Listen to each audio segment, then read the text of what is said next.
This is my office. It's just 6 feet by 4 feet. It cost around £400 to build, and despite completely renovating our Grade B listed home, it's the part that people ask me about the most. I live in a Grade B listed flat in the heart of Edinburgh, within a protected conservation area. It's a small flat, with a small garden. I needed a place to work, away from the chaos of family life, somewhere to literally shut away and get flow and focus. But when we bought the place, it had this little shed, 6 feet by 4 feet. It's old, but it's well made. Once we had finished renovating the house, I stopped using it as a dumping ground for tools and set about converting it.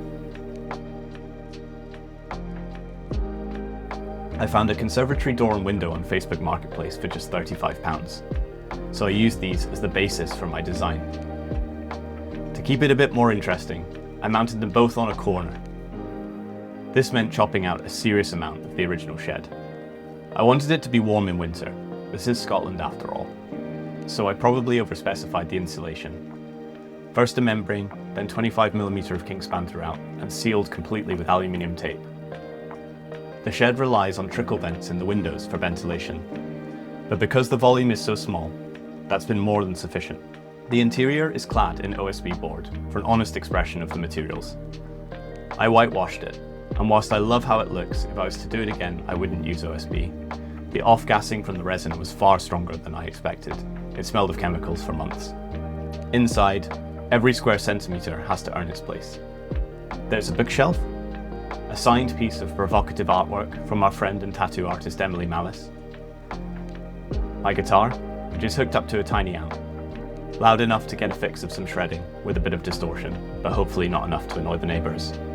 At least, nobody has complained yet. There's my Zoom and YouTube setup, with an Insta360 gimbal webcam and various roto lights. Simple IKEA clamp light for working after dark. And a little neon sign left over from a previous business I founded. It's usually turned off, but I quite like it there as a reminder of that time.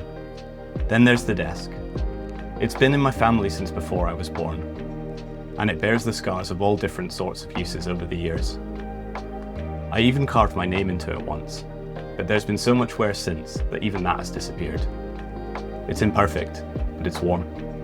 More recently, I mounted it onto motorised standing desk legs instead of its original frame.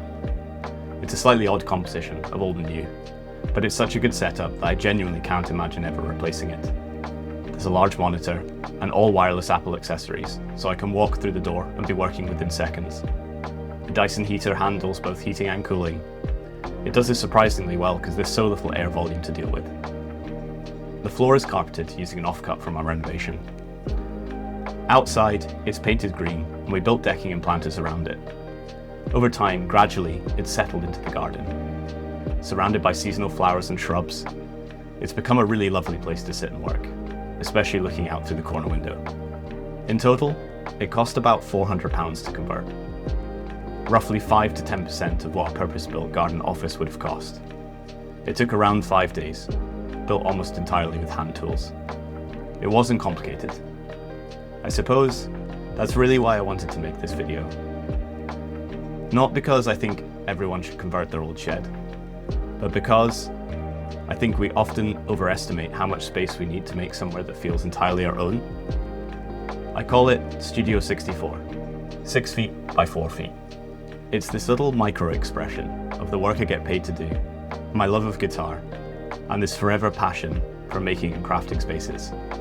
Despite the comprehensive renovation of our flat, this little shed is still the thing that people are most curious about. And honestly, I think that's because it's just enough. Enough to focus, enough to make things, and enough to disappear into for a few hours. For me, that's all it ever needed to be.